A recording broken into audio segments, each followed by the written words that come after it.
Hello all. कैसे हो बच्चों? आई होप सब मन लगा के पढ़ाई कर रहे हो। एग्जाम्स बहुत पास आ गए हैं, हार्डली 10 डेज नाउ लेफ्ट। तो जरूरी भी है कि बहुत आप अच्छे से तैयारी करें, बट साथ ही साथ बहुत इंपॉर्टेंट है, दो चीजों का ध्यान रखिएगा प्लीज। एक अपने न्यूट्रिशन का, डाइट अच्छी लीजिए, एंड स्लीप साइकिल का। ठीक है, नींद प्रॉपर और खाना प्रॉपर, एंड देन जम के मेहनत करो। तो आज की सीरीज में मैं आपके लिए एनईपी का जो फोर्थ सेमेस्टर का सिलेबस है, लाइफ साइंसेज जोलॉजी का, तो एग्जाम्स में वो important questions, long questions and short questions जो टेंटेटिवली हर यूनिट वाइज जो आ सकते हैं, आज वही मैं क्वेश्चंस आपके लिए लेके आई हूँ। एंड आई रियली बिलीव कि ये आपके लिए बहुत फ्रूटफुल रहेगा। तो चलिए शुरू करते हैं। So, Unit 1, which is Introduction to Biomolecules, question number 1, explain the four physical configurations of proteins. Students, ये जो मैंने रेड से मार्क कर रखे हैं क्वेश्चंस, चांसेस हैं कि these are more stronger questions, इनके चांसेस ज्यादा हैं आने के एग्जाम्स में। बट अगेन मैं ये कहूंगी कि ऐसा नहीं है कि जो और क्वेश्चंस हैं वो नहीं आ सकते। This is just my gut feeling that I feel they are little more important, but please prepare सारे ही करके जाइए। It depends. So explain the four physical configurations of protein. तो इसमें आप जो चारों स्ट्रक्चर्स हैं, primary, secondary, tertiary and quaternary structure of proteins, उसको आप डिफाइन करोगे, उनको आप एक्सप्लेन करोगे with beautiful diagrams, right? Next, explain the primary structure of protein in context of insulin hormone. अब ये जो आप क्वेश्चन नंबर 1 to 4 देखोगे, ये एक्चुअली तो प्रोटीन स्ट्रक्चर के ऊपर ही क्वेश्चन है, बस हमने उसको अलग अलग तरीके से प्रेजेंट कर दिया है। क्वेश्चन नंबर 1 में मैंने चारों स्ट्रक्चर्स आपको डिस्क्राइब करने के लिए बोला है। क्वेश्चन नंबर 2 में you are just writing about the primary structure of protein, and then as an example you are citing here insulin hormone, right? Question number 3, similarly tertiary structure of protein describe करना है, and you have to write the biological significance of the tertiary protein. यहाँ पर आपको denaturation का concept जरूर दो लाइनों में मेंशन करना पड़ेगा। ठीक है, then is the explain the quaternary structure with reference to hemoglobin. तो यहाँ पे आपको क्वेश्चन नंबर 1 में आपको एग्जाम्पल्स खुद लिखने हैं जब आप चारों स्टेजेस, चारों स्ट्रक्चर्स डिफाइन कर रहे हो, और बाकी क्वेश्चंस में हमने आपको एग्जाम्पल दिया है और उसके कॉन्टेक्स्ट में we are asking you to explain the question. So question किसी भी तरह से आ सकता है। So very important that you are preparing all the four structures of protein. Next, explain various types of chemical bonds involved in maintaining protein structure. Again, ये अलग से कोई टॉपिक नहीं है। जब आप प्रोटीन स्ट्रक्चर पढ़ोगे तो प्राइमरी स्ट्रक्चर में पेप्टाइड बॉन्ड्स, सेकेंडरी स्ट्रक्चर में हाइड्रोजन बॉन्ड्स, ठीक है, टर्शरी एंड क्वाटरनरी स्ट्रक्चर्स में वहां पे हाइड्रोफोबिक इंट्रैक्शंस आ जाएंगे, तो ये वहां पे उनका जिक्र है। तो अगेन इसको बहुत एनालिटिकली आपको यहाँ पे इसको अटेम्प्ट करना है, तो यहाँ पे आपको बॉन्ड्स दिखाने पड़ेंगे। ठीक है, then is explain biological significance of protein, very scoring, और कितने ही पॉइंट्स आप प्रोटीन के फंक्शंस के आप लिख सकते हैं। Question number 7, describe physical and chemical properties of protein. Again, this becomes an important question. कई बार बच्चे सिर्फ chemical properties लिख देते हैं, कई बार सिर्फ physical properties लिख के छोड़ देते हैं, and the generally जो आप लोग इस क्वेश्चन में एरर करते हो वो ये है कि आप एक खिचड़ी सी पका देते हो। तो आप अलग अलग हेडिंग्स डालो, फिजिकल प्रॉपर्टीज को एक साथ लिखिए, केमिकल प्रॉपर्टीज को एक साथ लिखिए, please do not mix it up. So this is how you have to attempt this particular question. Then differentiate between globular and fibrous protein, very important, बहुत बार एग्जाम्स में पूछा गया है। एग्जाम्पल्स मैंडेटरी हैं, हो सके तो इसमें डायग्राम भी बनाइएगा, बहुत सिंपल डायग्राम है। नेक्स्ट, कार्बोहाइड्रेट सेक्शन में से आ जाता है homopolysaccharide and heteropolysaccharide. Again last many years this question has also been asked. Question number 9, ये अब कार्बोहाइड्रेट सेक्शन से शुरू हो गया है। Describe isomerism in carbohydrate. Different type of isomerisms हैं, there is optical isomerism, spatial isomerism है, ठीक है, ज्योमेट्रिकल आइसोमेरिज्म है। तो ये सारे के सारे आइसोमेरिज्म्स आपको कवर करने हैं। आपको कोई राइट अ शॉर्ट नोट कोई एक स्पेसिफिक टाइप ऑफ आइसोमेरिज्म पे भी आ सकता है, तो इस टॉपिक को अच्छे से प्रिपेयर करेंगे। Then enumerate the structure of starch. ठीक है। पॉलीसेक्राइड्स में स्टार्च के दो कंपोनेंट्स अमाइलोज एंड अमाइलोपेक्टिन दोनों को लिखेंगे और दोनों का स्ट्रक्चर बनाएंगे। अब यहाँ पर आपकी सूझबूझ है कि आप अमाइलोज का, क्योंकि स्ट्रेट चेन स्ट्रक्चर बना के, ठीक है, उसमें आप ग्लाइकोसिडिक बॉन्ड्स दिखाइए ग्लूकोज के 2 या 4 मॉलिक्यूल्स के बीच में, and then you can make amylose and amylopectin को, जस्ट टू सेव टाइम और वो क्लमजी ना लगे, जो बबल वाला डायग्राम है आपकी बुक के अंदर, आप वो बनाइए। ठीक है, इसमें भी नंबर पूरे ही मिलेंगे आपको। Then another very important question is explain mutarotation in glucose with regard to optical isomerism. Again I said isomerism सारी ही इंपॉर्टेंट है। ठीक है, अब ये उसी में से एक कॉन्सेप्ट है, जब हम ऑप्टिकल आइसोमेरिज्म पढ़ रहे हैं वहां पे एग्जाम्पल दिया है ग्लूकोज का म्यूटर रोटेशन का। तो एक टॉपिक्स में से कोई छोटा टॉपिक पे भी क्वेश्चन बन सकता है। Next is what are oligosaccharides? Describe the structure and functioning of some important disaccharides. तो आप oligosaccharides की definition लिखेंगे, उसका फॉर्मूला लिखेंगे, कितने मोनोसेक्राइड यूनिट्स ज्वाइन करके ओलिगोसेक्राइड बनाते हैं, इसमें आप जिक्र करोगे dipeptide, tripeptide, tetrapeptide and so on. And then ये जस्ट शॉर्ट रखना है आपको, मैक्सिमम 25 वर्ड्स। जो सेकंड पार्ट है इसका, describe the structure and functioning of some important disaccharides. यहाँ पे आपको जुडिशियसली अटेम्प्ट करना है सो दैट टाइम मैनेजमेंट का ध्यान रखते हुए यहाँ पे आपके पास इसमें सेल्यूलोज आ जाएगा, इसमें ग्लाइकोजन आ जाएगा। ठीक है, तो इनको आपको जस्ट सोर्स कहाँ से आप ऑप्टेन होते हैं, इनका क्या सिग्निफिकेंस है, बायोलॉजिकल इंपॉर्टेंस क्या है, इसकी मोनोसेक्राइड यूनिट्स कितनी होती हैं, जस्ट स्ट्रेटवे स्ट्रक्चर बनाया है, short and concise and it's done. Next question. Describe different categories of heteropolysaccharides. Very, very important question. I have a gut feeling that it may probably come for the exam. Next, discuss the structure and biological role of the following sugars. Sucrose, जिसको हम invert sugar भी कहते हैं, तो दोनों तरह से आ सकता है। सुक्रोज का स्ट्रक्चर बहुत इंपॉर्टेंट है बिकॉज इसके अंदर दो शुगर्स के बीच में आपको बॉन्डिंग दिखानी है, an aldose sugar, that is a glucose, and a ketonic sugar, fructose. So that way this becomes an important question. Likewise cellulose, again furanose sugar and pyranose ring. ठीक है, इसका डायग्राम तैयार कर लिएगा। यहाँ पर साथ ही साथ open ring chain, Fischer's and Haworth projection formulas को भी एक बार बना के देखिएगा।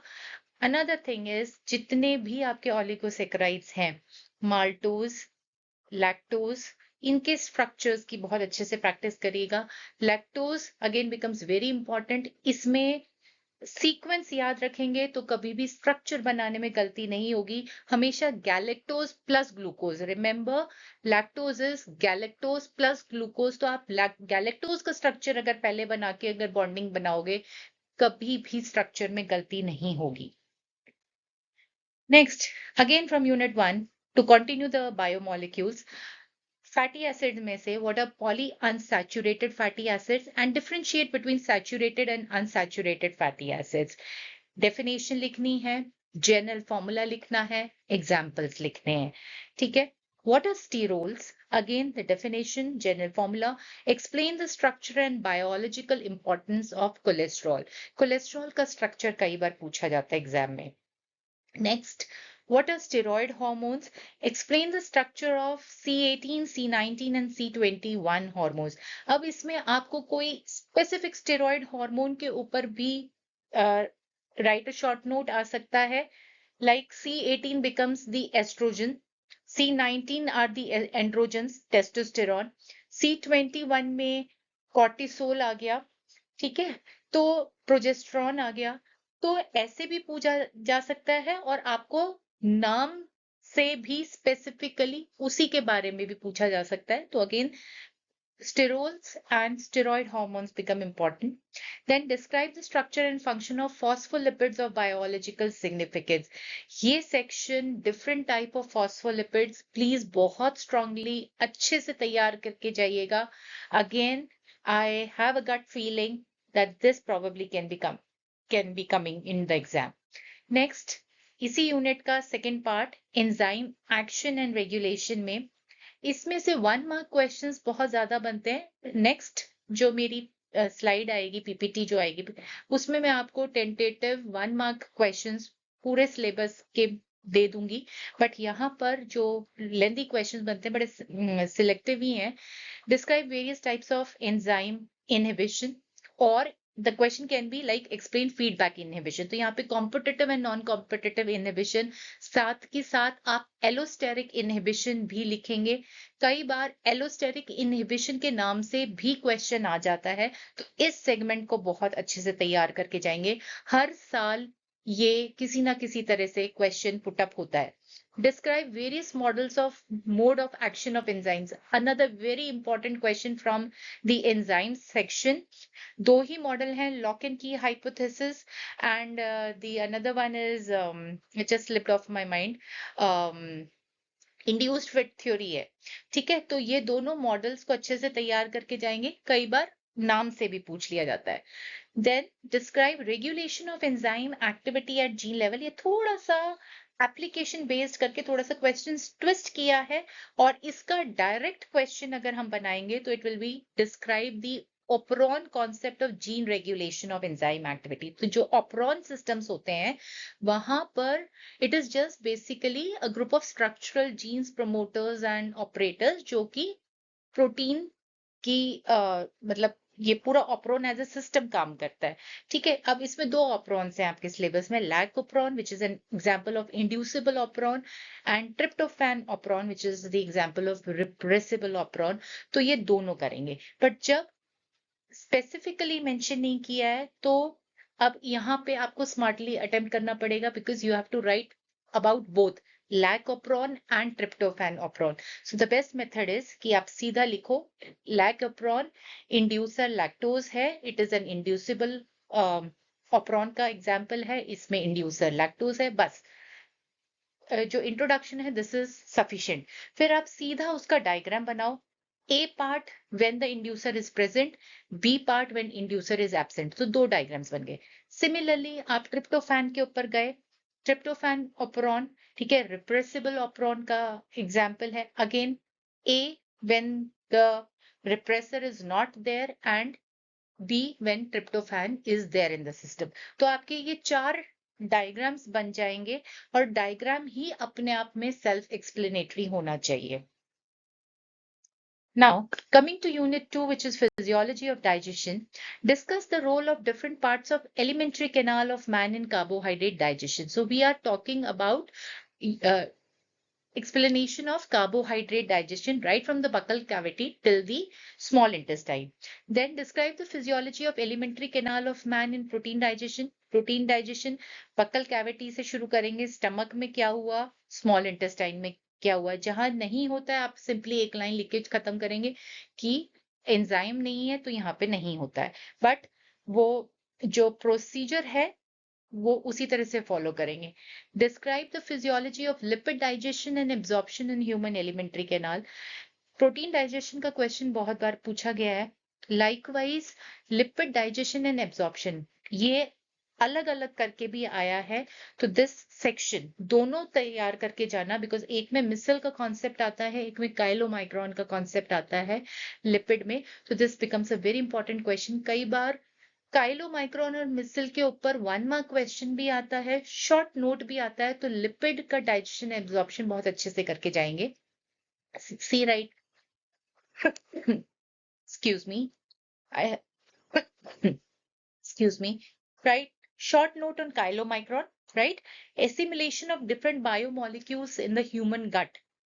कार्बोहाइड्रेट का एसिमिलेशन, ठीक है, ग्लूकोज का एसिमिलेशन, फैटी एसिड्स और ग्लिसरॉल का एसिमिलेशन, लाइकवाइज अमीनो एसिड्स का assimilation. It's a small question but then you have to write about each component. मिसल as I said, then lactose intolerance, again ये बहुत बार पूछा गया है, इसको भी बड़ा स्मार्टली अटेम्प्ट करना पड़ेगा। बुक में there is just 1 line definition of lactose intolerance, but अगर ये क्वेश्चन 3 नंबर का आया या 4 नंबर का आता है तो आपको इसमें लैक्टोज शुगर का digestion in the stomach attempt करना पड़ेगा। वो इक्वेशन लिखनी पड़ेगी कि रेनिन वाली, ठीक है, रेनिन से वो जो पैराक्सीन बनता है, ठीक है, so that is basically milk protein being digested, right. and then you will write down कि in certain people this enzyme is not there or with age ये प्रोडक्शन खत्म हो जाती है इसकी, so those people they are not able to digest the lactose, तो उनमें lactose intolerance होती है। तो इसी क्वेश्चन को थोड़ा सा आपने बढ़ा दिया डिपेंडिंग अपॉन द मार्क्स। ये लैक्टोज इंटॉलरेंस कई बार एक नंबर में भी आता है, एक नंबर में आएगा तो you just have to write the definition, पर कई बार आया है question. Then what is the role of bile in digestion of food, इसको भी बड़ा स्मार्टली अटेम्प्ट करना है। इसमें आपको फंक्शंस लिखने हैं बाइल के, ठीक है, and you have to mention here that bile as such doesn't have an enzyme, bile का कॉम्पोजिशन भी लिखेंगे यहाँ पे। Then is elucidate absorption of simple sugars and fat in alimentary canal of man. ये question ऊपर भी था, ठीक है, again I have written it, so this becomes absorption पूछा जा सकता है। सिंपल शुगर्स का एब्जॉर्प्शन बहुत इंपॉर्टेंट है, कौन सा फैसिलिटेटेड से जाएगा, कौन सा पैसिवली जाएगा, कौन सा एक्टिवली जाएगा। So absorption of simple sugars becomes a important question. Coming to respiration, what are the characteristics of the respiratory surface? Short question आ सकता है, पॉइंट फॉर्म में अटेम्प्ट करेंगे, 3-4 पॉइंट्स है और एक डायग्राम है वो बनाएंगे। Describe transport of carbon dioxide in blood, हालांकि इंपॉर्टेंट दोनों हैं, ऑक्सीजन का ट्रांसपोर्ट भी पर कार्बन डाइऑक्साइड का भी, बट जनरली कई बार question transport of carbon dioxide in blood पे कई बार क्वेश्चन आया है। Similarly describe Haldane effect, Bohr's effect and chloride shift, ठीक है, इन तीनों को करके जाएंगे। एक नंबर में भी आ सकता है, राइटर शॉर्ट नोट भी आ सकता है, और इनमें से कोई ना कोई हर बार एग्जाम में जरूर आता है। Give the biological significance of oxygen dissociation curve, please prepare this question very well. All the factors that influence the oxygen dissociation curve, किस पैरामीटर पे ऑक्सीजन डिसोसिएशन कर्व राइट को मूव करेगा, कौन से में लेफ्ट को मूव करेगा, just वो ही 2-3 लाइनें लिखनी है। And this is a scoring question, an important question. Describe Bohr's effect with reference to oxygen dissociation curve. ठीक है, Bohr's effect को भी पूछा जा सकता है in context of oxygen dissociation curve. यहाँ पे मैंने एक और क्वेश्चन नहीं मेंशन किया कि हायर ऑल्टीट्यूड्स के ऊपर ऑक्सीजन डिसोसिएशन कर्व के कॉन्टेक्स्ट में ही, you know how those people, those who are residing in the higher altitudinal areas, they are better adapted than we people, ठीक है। तो इस तरह का क्वेश्चन भी है कि सिग्निफिकेंस, तो उस सेगमेंट को भी प्लीज प्रिपेयर करेंगे, I forgot to mention it here. Then describe the control of respiration. Again, very important question. ये भी smartly attempt होगा। इसमें control of respiration में आप breathing से शुरू करेंगे, inspiratory centers, expiratory centers, ठीक है। You will also describe here the role of muscles, ठीक है, इंस्पिरेशन में मसल्स कैसे कौन कौन सी इन्वॉल्व है, एक्सपिरेशन में कौन कौन सी इन्वॉल्व है, and the centres in the brain. Next we come to unit which is so differentiate between cortical nephron and juxtamedullary nephron, right? Tubular reabsorption and tubular secretion, ये वाला question कई बार आया है एग्जाम में। Then composition of urine, GFP, that is glomerular filtration pressure and glomerular filtration rate, short में ही definition and the values associated with it.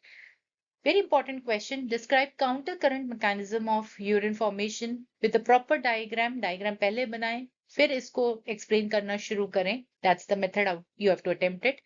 Next question. Explain the process of urine formation in nephron. Direct question भी आ सकता है, या इसको इस तरह से भी put कर सकते हैं कि describe the process of ultrafiltration or describe the role of PCT in selective reabsorption. See, अगर तो पूछा पूरा का पूरा process of urine formation, so then you have to explain the entire thing, right, from तीनों स्टेप्स आप यहाँ पे बताओगे, अल्ट्रा फिल्ट्रेशन भी बताओगे, रीएब्सॉर्प्शन भी बताओगे, और सिलेक्टिव सिक्रीशन भी बताएंगे, tubular secretion भी बताएंगे in the PC, in the collecting tubule. Then you have to tell the entire thing. But अगर एक ही सेगमेंट पूछा है, describe the process of ultra filtration, so just the first step is being asked, तो आप यहाँ पर glomerulus को मालपिजियन body को वहां पे क्या क्या ऑपोजिंग फोर्सेस ऑपरेट कर रही हैं, कैसे प्राइमरी यूरिन बन रहा है, ठीक है, उसकी कॉम्पोजिशन क्या है, जो ब्लड बिफोर फिल्टरिंग उसकी कॉम्पोजिशन क्या थी, वो सारा सेगमेंट आप यहाँ पे डिटेल में एक्सप्लेन करोगे। जो बोमन्स कैप्सूल है, ठीक है, उसका एनाटॉमिकल स्ट्रक्चर जहाँ पे फेनिस्ट्रा और पोडोसाइट्स मेंशन है वो भी आप बनाओगे। डायलिजिंग मेम्ब्रेन का जिक्र आता है वहां पे, वो भी अटेम्प्ट करेंगे। अगर सिर्फ अल्ट्रा फिल्ट्रेशन पे, then you have to explain it in detail. But yes, if the question is like explain the process of urine formation in nephron, then you can keep it precise, where you can just mention about the pressure in the renal artery, pressure in the glomerulus, opposing forces, and then the primary urine that is being collected in the Bowman's capsule.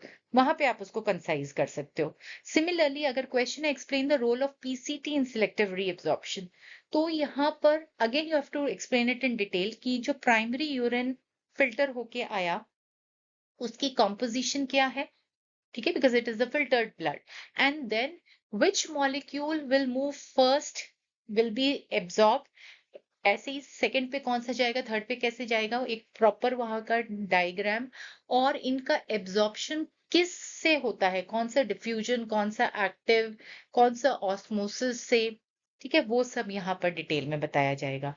Then write a note on ornithine cycle, urea cycle and Krebs Henseleit cycle, किसी भी नाम से आ सकता है। Diagram बनाया, diagram पे ही enzymes mention कर दी, अलग से लिखने की कोई जरूरत नहीं है। Diagram in itself should be self explanatory, पूरे के पूरे 5 स्टेप्स वहां पे नजर आने चाहिए, कहाँ पे एटीपी प्रोड्यूस हो रहा है, कहाँ पे वाटर डिहाइड्रेशन हो रहा है, ठीक है। So that diagram in itself should be self explanatory, here you do not have to write anything, right, except for कि लिवर में ऑपरेट करती है, right? Then another very important question, what is osmoregulation? Describe the role of ADH and renin angiotensinogen system in osmoregulation. Very important question besides counter current mechanism of urine formation. इन दोनों में से कोई ना कोई question जरूर exam में आ सकता है। Then physiology of circulation, write a short note on double circulation. Cardiac cycle very important. Electrogram, यहाँ पे electrocardiograph भी पूछा जा सकता है, यहाँ पे डिटेल एक शॉर्ट नोट क्वेश्चन भी बन सकता है और ये 1 मार्क क्वेश्चन भी बन सकता है। Similarly conduction of cardiac impulse, ठीक है, कंडक्शन ऑफ कार्डियक इम्पल्स आप ऐसे नोड से पूरा डायग्राम बनाते हुए पर्किंजे फाइबर्स तक कंडक्शन शो करेंगे। अगर कार्डियक साइकिल में भी कंडक्शन को आप थोड़ा सा इनकॉर्पोरेट करके कार्डियक साइकिल को स्मार्टली आप अटेम्प्ट कर सकते हो, ठीक है। So that there also in cardiac cycle you have to write a bit of conduction. Then what is cardiac output? What are the factors affecting cardiac output? Definition है, simple formula है cardiac output का, stroke volume multiplied by heart rate. So again you will be defining what is stroke volume in a sentence, what is heart rate in a sentence, and then the factors 1, 2, 3, 4, 5 which influence the cardiac output and how do they affect it. Then give the composition of human blood. Again इसके अंदर smartly flow chart बनाया, plasma, formed elements, and उसी को plasma के components mention कर दिए, formed elements के components mention कर दिए। When you are writing about डब्ल्यूपीसीज, उसमें आपने ग्रैन्युलोसाइट्स, ए ग्रैन्युलोसाइट्स, और उधर ही मेंशन करते जाइए, फ्लो चार्ट को ही सेल्फ एक्सप्लेनेटरी बना दीजिए, you don't have to write anything in text, ठीक है। सो इसको प्रैक्टिस करिए सो दैट, और पेज जो 2 पेज आपके अच्छे ब्रॉड पेजेस आते हैं उसमें पूरा आप उसको एक्सपैंड करके इस क्वेश्चन को फ्लो चार्ट फॉर्म में बना के फ्लो चार्ट में ही आप नेसेसरी इंफॉर्मेशन इनकॉर्पोरेट कर सकते हैं।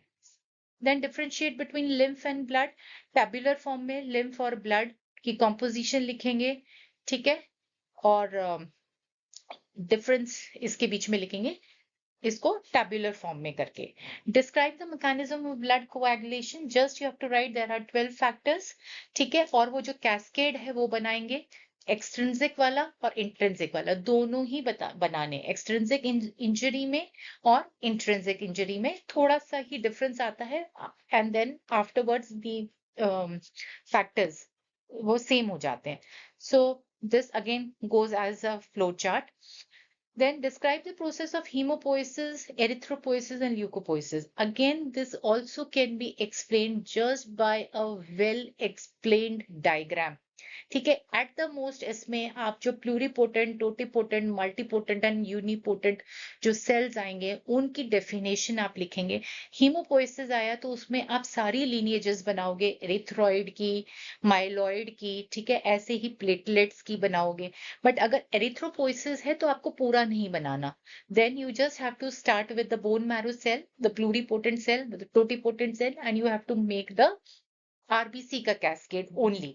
सिमिलरली इन ल्यूकोपोइसिस में आपको सिर्फ डब्ल्यूबीसी का ही बनाना है. So prepare the haemopoiesis in totality, और फिर जिस तरह से भी क्वेश्चन हो उसको आप कंसाइज करके एग्जाम में अटेम्प्ट कर सकते हैं.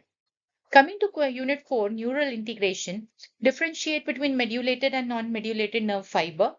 ठीक है, chemical synapse and electrical synapse, adrenergic and cholinergic nerve fibers. different years में ये तीनों ही कभी कभी आए हुए हैं, तो as such तीनों ही important हो जाते हैं.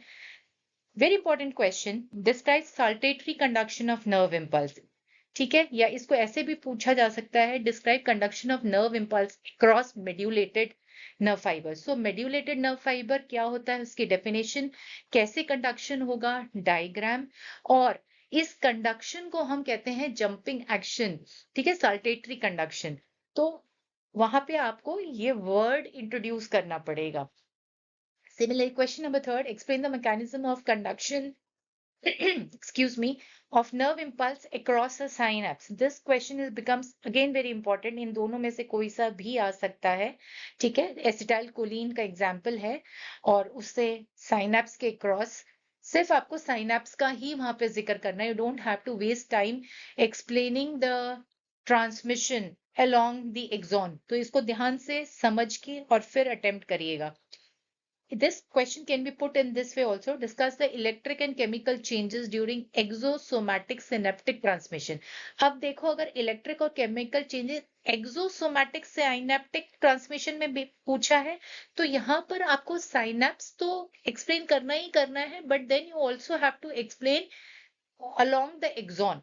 ठीक है, और उसमें आप नॉन मेड्यूलेटेड का एग्जाम्पल देखिए, सोडियम पोटेशियम पंप से जो इम्पल्स चलता है, बट उसको छोटा रखोगे, कंसाइज फॉर्म में करोगे, and you will write just one line of medullated fibre कि मेड्यूलेटेड में वो साल्टेटरी कंडक्शन से ट्रांसमिट होता है. ठीक है, तो क्वेश्चन को समझते हुए कितना कंसाइज करना है, कितना इलेबोरेट करना है, ये आपको सूझबूझ से करना पड़ेगा. Next question is explain the mechanism of conduction of nerve impulse. अब यहाँ पर जो कंडक्शन है दैट इज द प्रॉपर, आपको पूरा एक्सप्लेन करना है. रेस्टिंग पोटेंशियल, एक्शन पोटेंशियल, ठीक है, कैसे कैसे पंप्स चेंज हो रहे हैं, so that you have to explain. और see this can be in the form of what is the role of sodium and potassium channels in conduction of nerve impulse. या ये क्वेश्चन ऐसे भी पूछा जा सकता है, discuss the development of resting potential and how does it influence the conduction of nerve impulse.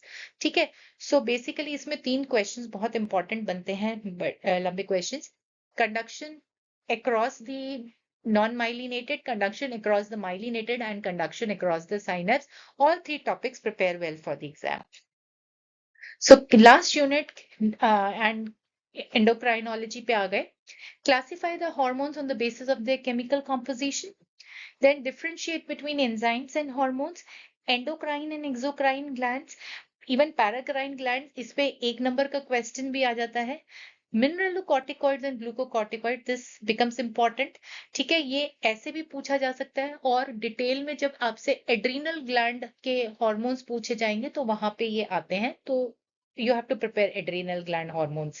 ठीक है, diabetes mellitus and diabetes insipidus question पहले आया हुआ है. Next is explain the functions and disorders of thyroid hormone.